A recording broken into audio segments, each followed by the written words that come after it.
نحمده ونصلي على رسوله الكريم بسم اللہ الرحمن الرحیم۔ دین اسلام کی تعلیمات پر مشتمل دروس کا ہم مطالعہ کر رہے تھے اور اس میں دین کے 5 شعبوں کے بارے میں بات ہو رہی ہے۔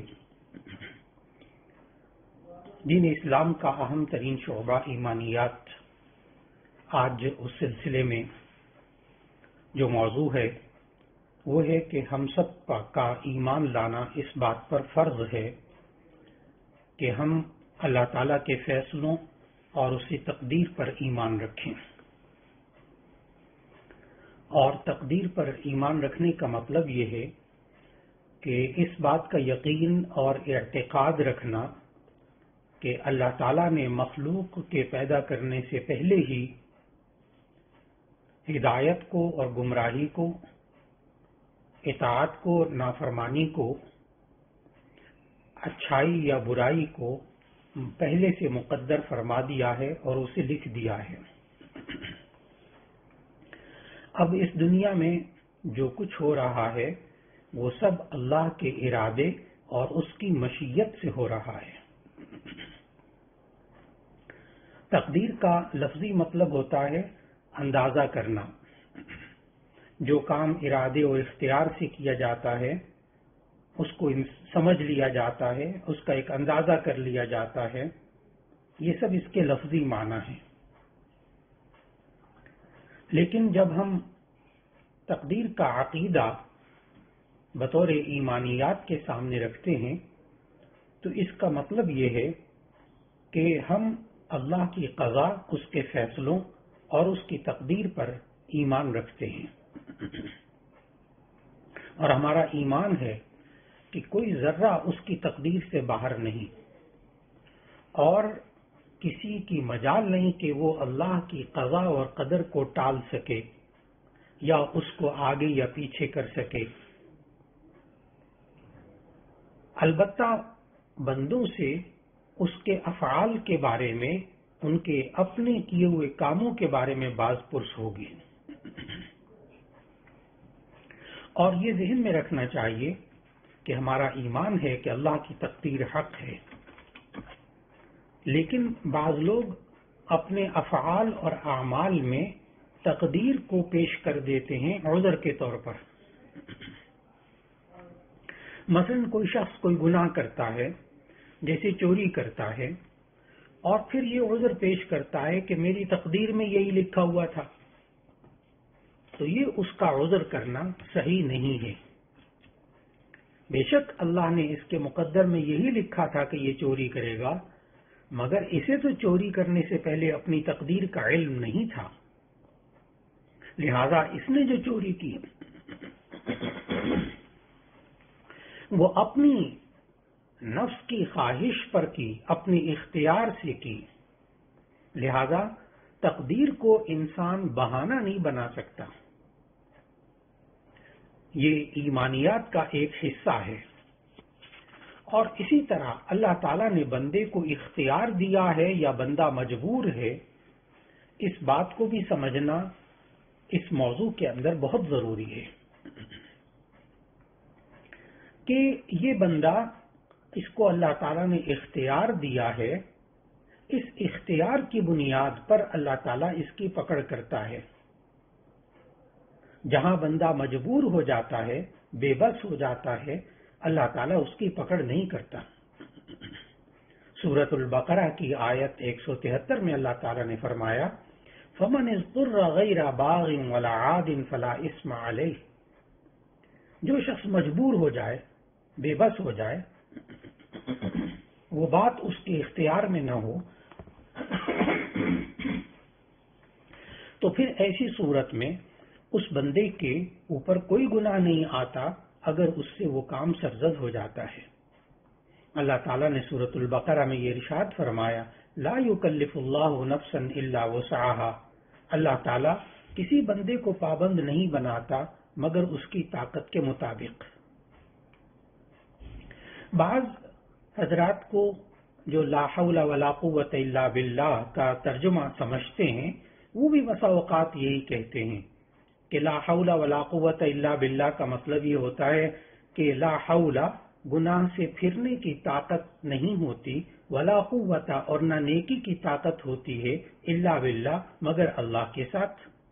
اللہ ہی انسان کو استعداد دیتا ہے نیکی کی، اللہ ہی انسان کو استعداد دیتا ہے گناہ سے بچنے کی، تو پھر انسان کی کیوں پکڑ ہوتی ہے؟ تو اس کا واضح جواب ذہن میں رکھنا چاہیے کہ اللہ تعالیٰ استعداد کی وجہ سے کبھی پکڑ نہیں کرتا، اللہ تعالیٰ انسان کے اعمال کی وجہ سے پکڑ کرتا ہے۔ اللہ تعالیٰ نے قضاء اور قدر کا جو معیار بنایا ہے اور آخرت میں جنت اور جہنم کی سزا اور جزا کا جو معیار بنایا ہے وہ استعداد نہیں بنایا، بلکہ جب اس کا عمل ظاہر ہو جائے اچھا یا برا، اس پر پھر اللہ نے انعام یا سزا کا حقدار بنایا۔ اس کی آسان سی مثال سمجھ لینی چاہیے۔ ایک شخص کے اندر اگر بہادری، شجاعت کی استعداد ہے تو اس کو اس استعداد پر انعام نہیں ملتا، بلکہ وہ کسی میدان میں بہادری دکھائے تو پھر اس پر انعام ملتا ہے۔ بالکل اسی طرح انسان کو اللہ تعالیٰ نیکی کی طاقت دیتا ہے اور اللہ تعالیٰ گناہ سے بچنے کی طاقت دیتا ہے، یہ بے شک اللہ ہی کے اختیار میں ہے۔ لیکن جب بندہ اس نیکی کو کرنے کی طاقت کو استعمال کرتا ہے، عمل کرتا ہے اور گناہ سے بچنے کی کوشش کرتا ہے تو پھر اس پر اللہ تعالیٰ اجر و ثواب انسان کو عطا فرماتے ہیں۔ لہذا انسان کرتا وہی کچھ ہے جو تقدیر میں لکھا ہوا ہے، لیکن اس لیے نہیں کرتا کہ اسے پتا ہے کہ میرے لیے لکھا ہوا اس لیے مجھے یہ کرنا ہی پڑے گا۔ لہذا انسان نیک کام کی کوشش کرے اور گناہ سے بچنے کی کوشش کرے، پھر اگر اس سے کوئی گناہ سرزد ہو جائے تو توبہ اور استغفار کرے، نیکی ہو جائے تو اللہ کا شکر ادا کرے، اسی پر سزا اور جزا کا مدار ہے۔ یہ آج کا موضوع تھا ایمانیات کے حوالے سے۔ اور اب دین اسلام کا دوسرا شعبہ ہے عبادات۔ عبادات میں ہم نے نماز کے بارے میں اور اس کے طریقے کے بارے میں اور اس میں سجدہ تلاوت اور سجدہ سہو کے بارے میں مطالعہ کیا۔ آج ہم دو چیزوں کا مطالعہ کریں گے کہ ایک تو کل نمازیں کتنی ہیں اور ان میں رکعتیں کل کتنی ہیں، اور پھر اس کے ساتھ ساتھ آج کے درس میں ہم نماز وتر کے بارے میں مطالعہ کریں گے انشاءاللہ۔ نمازیں کل 5 ہیں اور ان کی تعداد رکعتوں کی ذہن میں رکھنی چاہیے۔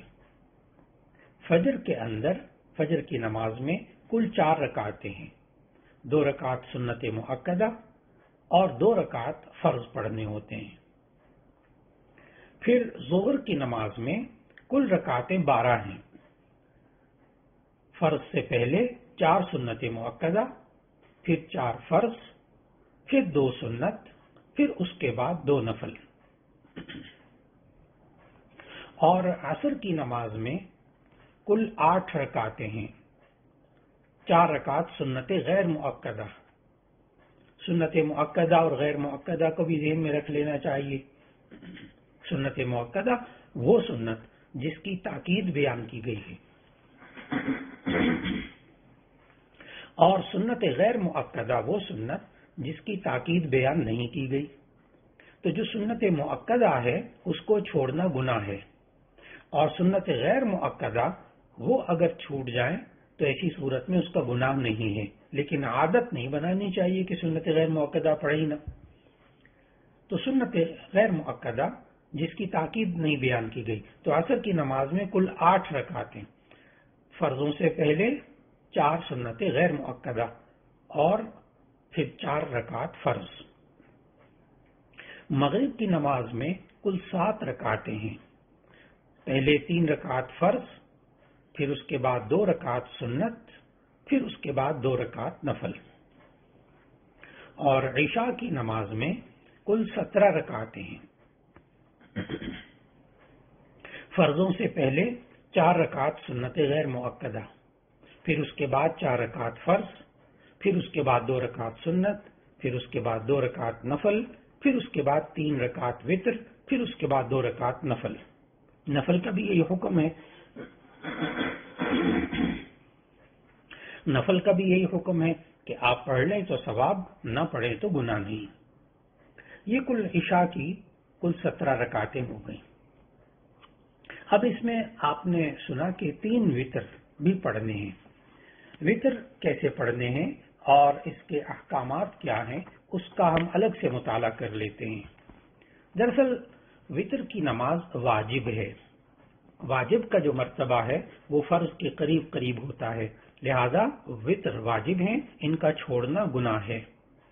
اگر چھوٹ جائے تو اس کی پھر قضا بھی کرنی پڑتی ہے۔ وتر کی کل 3 رکعتیں ہیں، 2 رکعتیں پڑھ کے بیٹھے اور اتحیات پڑھے اور درود شریف نہ پڑھے، پھر اس کے بعد تیسری رکعت کے لیے کھڑا ہو جائے اور الحمد پڑھے اور سورت پڑھے، اور پھر اس کے بعد رکوع میں جانے سے پہلے اللہ اکبر کہہ کر ہاتھ اٹھائے اور دعائے قنوت پڑھ کے رکوع کرے، اور تیسری رکعت میں پھر بیٹھ کر اتحیات، درود شریف اور دعا پڑھ کے سلام پھیر دیں۔ یہاں یہ بات ذہن میں رکھنی چاہیے کہ اگر تیسری رکعت میں دعائے قنوت پڑھنا بھول گیا اور رکوع میں چلا گیا تو اب دعائے قنوت نہ پڑھے، بلکہ نماز کے ختم ہونے پر سجدہ سہو کر لیجئے۔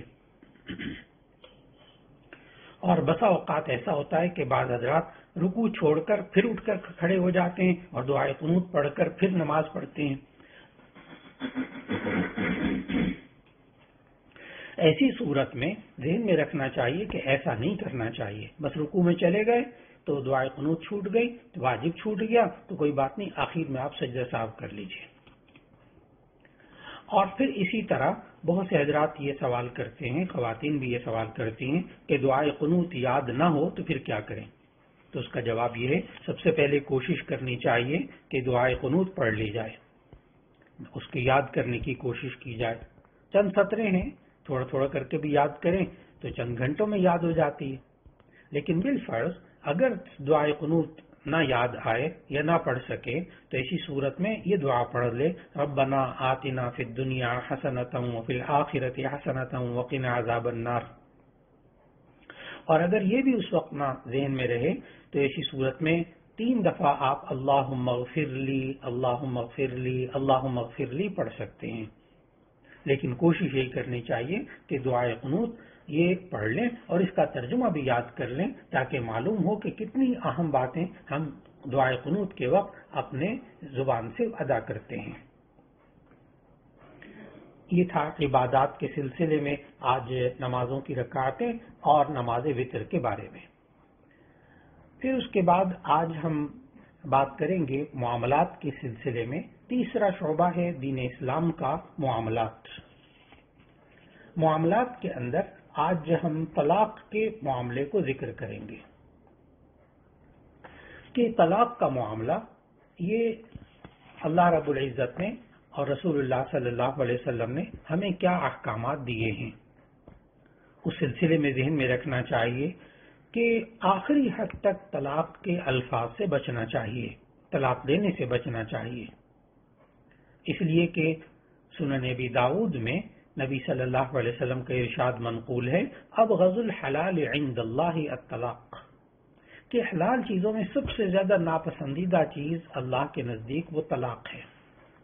اس لیے غصہ آئے، اختلافات ہو جائیں اور بہت سے الفاظ ہیں، بہت سی باتیں کی جا سکتی ہیں، لیکن طلاق غصے میں بھی نہ دے، اور غصے کے وقت میں انسان کو اللہ تعالیٰ نے جو ہمت عطا فرمائی ہے اس سے کام لیتے ہوئے انسان غصے میں بھی طلاق کا لفظ نہ بولے، لیکن اس کے لیے اگر بالفرض طلاق دینے کی نوبت آئے تو ایسی صورت میں شرعی طریقے سے طلاق دی جائے۔ سب سے پہلے تو یہ ہے کہ طلاق دینے کی نوبت نہ آئے، غصے میں ہرگز طلاق نہ دیں۔ اگر بالفرض ایسے حالات ہو جائیں تو بڑوں کو درمیان میں بٹھا کر صلح کی کوشش کی جائے۔ صلح بھی نہ ہو تو ایسی صورت میں سب سے پہلے صرف اور صرف ایک طلاق دی جائے۔ اس کو دین اسلام میں طلاق رجعی کہتے ہیں۔ طلاق رجعی کہتے ہیں کہ ایک انسان اگر ایک طلاق دے تو یہ انسان 3 مہینے کے اندر اندر زبانی کلامی رجوع کر سکتا ہے، صرف زبان سے کہہ دے میں رجوع کرتا ہوں، میں یہ طلاق واپس لیتا ہوں، تو یہ طلاق واپس ہو جاتی ہے۔ لیکن ایک بات ذہن میں رکھیے گا کہ اگر کبھی اس نے ایک طلاق اور دی تو ایسی صورت میں وہ دوسری طلاق ہوگی۔ تو ایسی صورت میں اگر ایک طلاق دی ہے تو آسان بات کیا ہے کہ 3 مہینے کے اندر اندر رجوع کر سکتا ہے۔ اگر 3 مہینے تک یہ طلاق واپس نہ لی تو ایسی صورت میں یہی طلاق بائنہ ہو جائے گی، یعنی نکاح ٹوٹ جائے گا۔ 3 مہینے بعد نکاح ختم ہو گیا، اب یہ اس کی بیوی نہیں رہی۔ اب یہ 3 مہینے عدت گزارنے کے بعد اگر یہ عورت کسی اور سے شادی کرنا چاہے تو کر سکتی ہے، نہ کرے تو نہ کرے۔ لیکن عام طور پر لڑائی جھگڑوں کے اندر گھروں کے ہوتا یہی ہے کہ جب ایک طلاق ہو جاتی ہے تو کچھ دیر بعد، چند مہینوں کے بعد پھر یہ ہوتا ہے کہ نہیں ہم واپس آنا چاہتے ہیں اور ہم طلاق واپس لینا چاہتے ہیں، بچے ہیں، چھوٹے ہیں، بس چھوٹی سی غلطی ہو گئی، آپس میں نا اتفاقی ہو گئی۔ تو ایک طلاق کے بعد اگر 3 مہینے گزر جائیں تو ایسی صورت میں اس عدت کے گزرنے کے بعد یہ دونوں آپس میں شادی کر سکتے ہیں، نکاح کر سکتے ہیں۔ اس لیے سب سے پہلے ذہن میں رکھنا چاہیے کہ اول تو طلاق نہ دی جائے، اگر ضرورت پیش آئے تو صرف ایک طلاق دی جائے، اور پھر اس کے بعد ذہن میں رکھنا چاہیے کہ اگر یہ انسان دوسری طلاق دے تو ایسی صورت کے اندر اگر زندگی میں پھر کبھی یہ طلاق دے دی تو یہ دوسری طلاق ہوگی، اور اللہ تعالیٰ نے سورۃ البقرہ کی آیت 229 میں اس کا ذکر کیا، اب طلاق مرتان۔ تو اللہ تعالیٰ نے پھر یہ بھی بتایا کہ اگر 2 طلاقیں دی ہوں تو ایسی صورت کے اندر پھر بھی عدت گزرنے کے بعد یہ نکاح کر سکتا ہے، ابھی بھی راستہ موجود ہے واپسی کا۔ عدت گزرنے کے بعد 6 مہینے بعد، سال بعد، 2 سال بعد، 5 سال بعد، کئی سال کے بعد یہ دوبارہ آپس میں نکاح کرنا چاہیں تو 2 طلاق کے بعد بھی نکاح ہو سکتا ہے، یہ واپس گھر بس سکتا ہے۔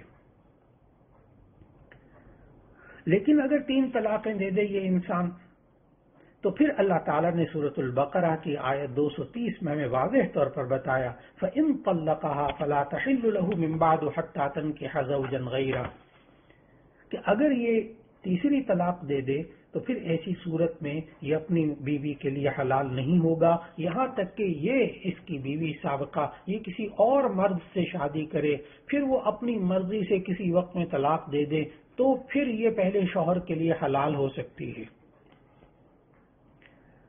لیکن حلالے کے اس عمل کو جان بوجھ کر کرنا، اس پر نبی صلی اللہ علیہ وسلم نے لعنت فرمائی ہے۔ اور پھر اس کے ساتھ ساتھ یہ سمجھنا چاہیے کہ لوگ بہت زیادہ یہ کہتے ہیں کہ جی اسلام میں اتنی سختی بھی تو نہیں ہے، دین تو رحمت والا دین ہے، دین تو بڑا آسان ہے، اللہ تو ہمیشہ لوگوں کے لیے آسانی چاہتا ہے، یہ کیا بات ہو گئی کہ 3 طلاقوں کے بعد بس پھر وہ کوئی گنجائش ہی نہیں ہے، وہ اس کی بیوی ہی نہیں رہی، اب کچھ نہیں ہو سکتا۔ تو اس کا جواب ذہن میں رکھنا چاہیے کہ دراصل معاشرے کے اندر آج نوجوان بچوں اور بچیوں کو طلاق کے بارے میں مکمل تعلیم دینی چاہیے، شادی سے پہلے یہ سب باتیں سمجھانی چاہیے، یہ ضروری فرض کے درجے میں ہیں یہ باتیں کہ طلاق جو ہے اسلام نے بہت آسانی رکھی ہوئی ہے۔ اول تو یہ کہ طلاق دیں ہی نہ، اور اگر دینی ہو تو 1 طلاق دے دیں اور پھر انتظار کریں، پھر اگر دوسری طلاق 2 طلاقیں دے دی تب بھی یہ نکاح کر سکیں گے آپس میں کسی وقت میں بھی آگے جا کر، گھر دوبارہ بچ جائے گا۔ لیکن عام طور پر غصوں کے اندر یہ 3 طلاقیں بیک وقت دے دی جاتی ہیں۔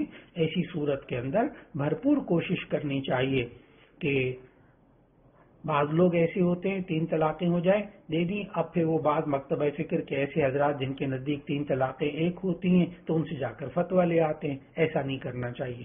اگر تو آپ واقعی ساری زندگی اس مکتبہ فکر کے مطابق زندگی گزار رہے ہیں تو پھر ان کے مطابق عمل کر لیں، اللہ جانے کہ آگے کیا اللہ تعالیٰ ان کے ساتھ کیا فیصلہ فرمائے۔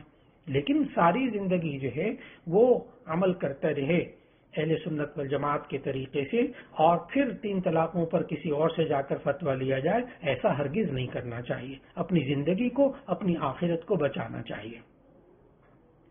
یہ آج معاملات کے سلسلے میں ہم نے طلاق کے بارے میں مطالعہ کیا، اور پھر اس کے ساتھ ساتھ آج معاشرت کے سلسلے میں ہم اس بات کا مطالعہ کریں گے کہ اللہ تعالیٰ نے ہمیں جو جسم دیا ہے، جو جان دی ہے، ہمیں اس جان کی حفاظت کرنی چاہیے اور جسمانی صحت کا خیال رکھنا چاہیے۔ اللہ تعالیٰ نے ہمیں قرآن مجید کے اندر سمجھایا، یا ایھا الذین آمنوا کلوا من طیبات ما رزقناکم، اے ایمان والو، تم اللہ تعالیٰ نے جو پاکیزہ چیزیں تمہیں دی ہیں، تم اپنا رزق اسی پاکیزہ چیزوں سے حاصل کرو۔ لہذا انسان کو پاکیزہ چیزیں کھانی چاہیے، پاکیزہ چیزیں پینی چاہیے، اور اگر انسان کو زندگی کے اندر کبھی ایسا پیش آئے کہ یہ انسان معاشرے کے اندر رہتے ہوئے اپنی جسمانی صحت کا خیال نہ رکھنے پائے، تو ایسی صورت میں اگر یہ انسان کی اپنی کوتاہی ہو تو یہ اللہ رب العزت کے ہاں پکڑ ہوگی، کیونکہ اللہ تعالیٰ نے اس انسان کو صحت جیسی نعمت عطا فرمائی تھی۔ نبی صلی اللہ علیہ وسلم نے ایک حدیث میں صحت کو بہت بڑی دولت قرار دیا، اور یہاں تک فرمایا کہ ایمان کے بعد جو سب سے بڑی نعمت اللہ نے انسان کو دی ہے وہ انسان کی صحت ہے۔ پھر ایک اور حدیث میں نبی صلی اللہ علیہ وسلم نے فرمایا انسان کو اپنی صحت کی فکر کرنے کے بارے میں، فرمایا کہ اغتنم خمسا قبل خمس، 5 چیزوں کو 5 چیزوں سے پہلے غنیمت سمجھو۔ اس میں ایک یہ بتایا شبابک قبل حرمک، اپنی جوانی کو اپنے بڑھاپے سے پہلے غنیمت جانو۔ دوسری چیز یہ بتائی کہ وغناک قبل فقرک، اپنی مالداری کو محتاجی سے پہلے غنیمت سمجھو۔ تیسری چیز یہ بتائی کہ وصحتک قبل سقمک، اپنی تندرستی کو اپنی بیماری سے پہلے غنیمت سمجھو۔ اور چوتھی چیز یہ بتائی کہ وفراغک قبل شغلک، اپنے فارغ وقت کو اپنی مصروفیت سے پہلے غنیمت سمجھو۔ اور 5ویں چیز یہ بتائی کہ وحیاتک قبل موتک، اپنی زندگی کو اپنی موت سے پہلے غنیمت سمجھو۔ یہاں تک کہ کھانے پینے میں جس طرح اعتدال اختیار کر کے انسان کو اپنی جسمانی صحت کا خیال رکھنا چاہیے، اسی طرح عبادات بھی ادا کرتے وقت انسان کو اپنی جسمانی صحت کا خیال رکھنا چاہیے۔ نبی صلی اللہ علیہ وسلم کے پاس 3 صحابہ تشریف لائے، 3 افراد باہر سے آئے، اور آ کر نبی صلی اللہ علیہ وسلم کی جو معمولات ہوتے ہیں ان کو معلوم کیا۔ سارے حالات کو معلوم کرنے کے بعد ایک صاحب کہنے لگے کہ میں تو آئندہ کبھی زندگی میں نہیں سوؤں گا رات کو، میں تو رات کو عبادت کیا کروں گا۔ ان کو رات کی عبادت بڑی اچھی لگی نبی صلی اللہ علیہ وسلم کی۔ دوسرے صاحب تھے، وہ کہنے لگے کہ میں تو آئندہ ہمیشہ روزہ رکھوں گا، ہر روز روزہ رکھا کروں گا، میں کبھی روزہ نہیں توڑا کروں گا، بس روزہ ہی رکھا کروں گا ہر روز۔ ان کو روزے کی عبادت بڑی اچھی لگی۔ تیسرے صاحب تھے، وہ کہنے لگے میں تو ساری زندگی کبھی شادی نہیں کروں گا، بس میں تو ہمیشہ ہمیشہ بغیر شادی کے زندگی گزاروں گا تاکہ میں اللہ کی عبادت کر سکوں۔ اب یہ بھی بڑی اچھی بات ہے کہ انسان اللہ کی عبادت کے لیے اپنے آپ کو فارغ رکھے، ان کو اس طرح عبادت کے لیے وقت گزارنا وہ بہت اچھا لگا۔ لیکن نبی صلی اللہ علیہ وسلم کو جب ان تینوں کی باتیں معلوم ہوئیں تو نبی صلی اللہ علیہ وسلم نے فرمایا تم لوگ ہرگز نیکی میں مجھ سے آگے نہیں بڑھ سکتے۔ ان لنفسک علیک حقا وان لزوجک علیک حقا، تمہاری جان کا بھی تم پر حق ہے، تمہارے گھر والوں کا، بیوی بچوں کا بھی تم پر حق ہے۔ تو انسان کو اپنی جسمانی صحت کا بھی خیال رکھنا چاہیے۔ اسی طرح بعض خواتین، بعض مرد بہت زیادہ وظیفے شروع کر دیتے ہیں، اپنے آپ کو تھکا لیتے ہیں، کبھی اکتاہٹ ہونے لگتی ہے، کبھی غصہ زیادہ آنے لگتا ہے، کبھی رات کی نیند اڑ جاتی ہے، پھر بہت پریشان ہوتے ہیں۔ اس لیے وظائف بھی کیے جائیں، ٹھیک ہے، نماز، فرض نماز پڑھیں، سنتیں پڑھیں، نوافل پڑھیں، اس کے ساتھ قرآن مجید کی تلاوت کریں، دعاؤں کی کتابیں پڑھیں، بالکل ٹھیک۔ لیکن اسی طرح مصنون تسبیحات ہیں وہ آپ کیجئے، لیکن اپنے اوپر 10-10 ہزار میں یہ پڑھتا ہوں اور جناب اتنی 100 نفلیں میں پڑھتا ہوں اور اتنی تسبیحات میں کرتا ہوں، اتنی اپنے اوپر بوجھ لاد لیتے ہیں جس کی وجہ سے ان کی جسمانی صحت میں فرق آ جاتا ہے۔ نبی صلی اللہ علیہ وسلم نے اپنی ایک زوجہ مطہرہ سے فرمایا، جب دیکھا کہ یہ بہت وظیفے کر رہی ہیں تو فرمایا میں تمہیں کوئی مختصر سا وظیفہ نہ بتا دوں جو تمہارے اس تمام وظیفوں سے کافی ہو جائے؟ تو معلوم ہوا کہ ہمیں اپنے بزرگوں سے وظائف پوچھ کر کرنے چاہیے، اور نیٹ پہ دیکھا اور جناب کہیں اخبار میں پڑھا، کسی سے سنا، بس وظیفہ شروع کر دیا، وہ وظیفہ بھی شروع کر دیا، وہ وظیفہ بھی شروع کر دیا، تو اس سے انسان کی صحت پر بہت برا اثر پڑتا ہے۔ فرائض سے بھی انسان جاتا ہے، جو فرائض بندوں کے فرائض ہیں ان سے بھی بندہ چلا جاتا ہے۔ اس لیے جسمانی صحت کا بھی خیال رکھنا چاہیے، پرہیز کا بھی خیال رکھنا چاہیے۔ نبی صلی اللہ علیہ وسلم نے پرہیز بھی سکھایا، دعا بھی سکھائی، دوا بھی سکھائی۔ اللہ تعالیٰ انسان کو صحت مند رکھے، لیکن اگر انسان بیمار ہو جائے تو انسان کو دوا کھانا یہ بھی سنت ہے۔ اس لیے انسان کو سونے کے وقت میں سونا چاہیے، عبادت کے وقت میں عبادت کرنی چاہیے، کام کے وقت میں کام کرنا چاہیے، اور جسم تھک جائے تو اسے آرام پہنچانا چاہیے، جسم کے حقوق کو بھی ادا کرنا چاہیے۔ آج ہم نے معاشرت، رہنے سہنے کے بارے میں یہ موضوع مطالعہ کیا کہ انسان کو اپنی جسمانی صحت کا خیال رکھنا چاہیے۔ اللہ تعالیٰ نے قرآن مجید میں کھانے پینے کے بارے میں بھی بتایا کہ کلوا واشربوا ولا تسرفوا، تم کھاؤ پیو لیکن اسراف نہ کرو، زیادتی نہ کرو۔ لہذا کھانے پینے میں اعتدال یہ بھی جسمانی صحت کے لیے بہت ضروری ہے۔ بے وجہ فاقہ کرنا یہ عبادت نہیں ہے، اور بہت زیادہ کھا لینا جس سے انسان کی طبیعت خراب ہو جائے یہ بھی انسان کی جسمانی صحت کے لیے نقصان دہ ہے۔ اللہ تعالیٰ ہمیں سب کو جسمانی صحت عطا فرمائے رکھے، تمام بیماریوں سے حفاظت فرمائے اللہ تعالیٰ۔ اور پھر آج دین اسلام کا 5واں شعبہ اخلاقیات، اس کے بارے میں آج ہمارا موضوع ہے عفو درگزر، جس کے اللہ تعالیٰ نے بہت زیادہ تلقین فرمائی قرآن مجید کے اندر، نبی صلی اللہ علیہ وسلم نے خود کر کے دکھایا۔ اللہ تعالیٰ نے قرآن مجید میں فرمایا فَاعْفُوا وَاصْفَحُوا، سورہ بقرہ کی آیت 109 میں، کہ بس تم معاف کر دیا کرو اور درگزر کرتے رہا کرو۔ اور سورہ نور کی آیت نمبر 22 میں فرمایا وَلْيَعْفُوا وَلْيَصْفَحُوا أَلَا تُحِبُّونَ أَن يَغْفِرَ اللَّهُ لَكُمْ، اور چاہیے کہ وہ معاف کر دیں اور درگزر کیا کریں، کیا تم نہیں چاہتے کہ اللہ تمہیں معاف کر دے؟ آج عفو درگزر یعنی کسی بندے کی طرف سے اگر کوئی غلطی ہو جائے، کوئی زیادتی ہو جائے، کوئی بندہ تکلیف پہنچا دے، جانی مالی نقصان پہنچا دے، عزت و آبرو کے خلاف کوئی نقصان پہنچا دے، تو ایسی صورت میں نبی صلی اللہ علیہ وسلم کو اللہ تعالیٰ نے یہ سورہ اعراف کی آیت 199 میں حکم دیا تھا خذ العفو وأمر بالعرف وأعرض عن الجاہلین۔ اے نبی صلی اللہ علیہ وسلم، آپ عفو درگزر اختیار کیجئے، نیکی کا حکم دیجئے اور جاہلوں سے کنارہ کشی اختیار کیجئے۔ اس لیے ہمیں اللہ تعالیٰ کے رسول صلی اللہ علیہ وسلم نے بہت سمجھایا کہ دیکھو کہ یہ معاف کرنا یہ اللہ تعالیٰ کی صفت ہے۔ جیسے سورہ نساء کی آیت 149 میں اللہ تعالیٰ کی صفت یہ بیان کی گئی او تعفو عن سوء فإن اللہ کان عفوا قدیرا، کسی کی برائی کو معاف کر دیا کرو، بے شک اللہ تعالیٰ معاف کرنے والا قدرت والا ہے۔ نبی کریم صلی اللہ علیہ وسلم عفو درگزر کے پیکر تھے۔ نبی صلی اللہ علیہ وسلم کو اللہ تعالیٰ نے یہی تعلیم دی سورہ آل عمران کی آیت 159 میں کہ فَاعْفُ عَنْهُمْ وَاسْتَغْفِرْ لَهُمْ، آپ ان کو معاف کر دیجئے اور ان کے لیے مغفرت طلب کیجئے۔ نبی صلی اللہ علیہ وسلم کی ذات کو، جان کو نقصان پہنچایا، جیسے طائف کی وادی میں کتنا نقصان پہنچایا، نبی صلی اللہ علیہ وسلم نے اس وقت ان کو بھی معاف کر دیا۔ فتح مکہ کے موقع پر نبی صلی اللہ علیہ وسلم نے اعلان فرمایا لا تثریب علیکم اليوم، جاؤ آج کے دن تم پر کوئی سرزنش نہیں، اور معاف کر دیا۔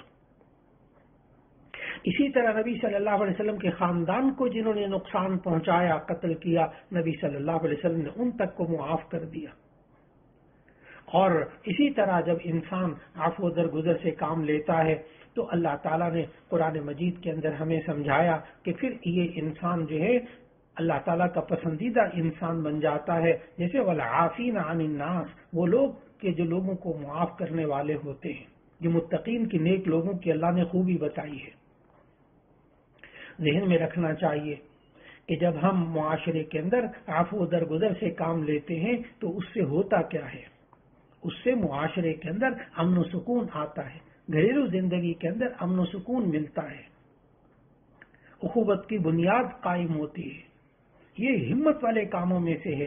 سورہ شورى کی آیت 43 میں اللہ تعالیٰ نے بتایا وَلَمَنْ صَبَرَ وَغَفَرَ إِنَّ ذَلِكَ لَمِنْ عَزْمِ الْأُمُورِ. انسان صبر کر لے، دوسرے کو معاف کر دے، یہ بڑی ہمت کے کاموں میں سے ہے. پھر اس عمل سے دوست بھی انسان کے جو ہوتے ہیں وہ بھی انسان کے اور قریب ہو جاتے ہیں، اور دشمن بھی انسان کے دوست بن جاتے ہیں. اور بخاری شریف کی ایک حدیث ہے کہ نبی صلی اللہ علیہ وسلم نے فرمایا کہ اللہ تعالیٰ عفو و درگزر کرنے والے کی عزت میں اضافہ کرتا ہے. اور ایک روایت میں یہاں تک بیہقی کی ایک روایت ہے کہ جب کوئی آدمی زیادتی کے باوجود کسی کو معاف کر دیتا ہے تو اللہ تعالیٰ اس کی مدد کرتا ہے. معلوم ہوا جس بندے کو یقین ہو کہ میں آج معاف کروں گا، اللہ میری مدد کرے گا اور میری عزت میں اضافہ ہوگا، مجھے سکون ملے گا اور میرے معاشرے کے اندر امن و سکون ہوگا، تو ایسی صورت میں یقیناً انسان عفو درگزر سے معاشرے میں کام لے گا. اللہ رب العزت ہم سب کو دین اسلام کی ان تعلیمات پر عمل کرنے کی توفیق عطا فرمائے. وآخر دعوانا ان الحمد للہ رب العالمین.